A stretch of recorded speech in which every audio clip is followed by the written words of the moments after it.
तर काय विषय पब्लिक, जसं की तुम्हाला माहितीच असेल आपण आलो होतो रायगड किल्ला एक्सप्लोर करायला. तर सगळ्यात पहिल्यांदा आपला रेनकोट घेतला आणि आपण ट्रेकिंग करायला सुरुवात केली. ट्रेकिंगला मला जवळजवळ 2 तास तर कसे पण जाणारच होते आणि मध्ये आधी पावसाची झडप पण येत होती, त्यामुळे आपली छत्री पण लावली होती. एक पायरी चढल्यानंतर डोळ्यासमोर जे दृश्य येत होते ना ते तुम्हाला मी शब्दात सांगू शकत नाही. आणि हा व्ह्यू बघून सगळा थकवाच निघून गेला. तेवढ्यात आपल्याला मध्ये दर्शन झाले आपल्या बजरंगबलीचे. आता म्हणलं लय वेळ जर आपल्या बजरंगबलीचं शूट केलं मग आपला कॅमेरा गेला समजा.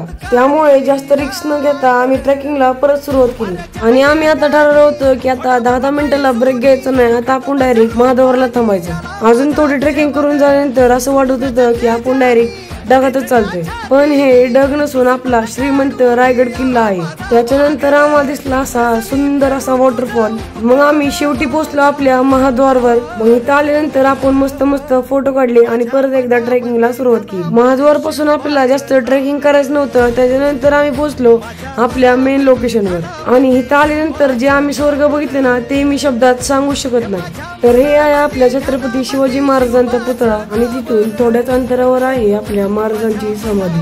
सगळा किल्ला एक्सप्लोर करून झाल्यानंतर आम्ही माघारी निघालो. मी जाता एकच सांगायचंय, छत्रपती शिवाजी महाराज की जय.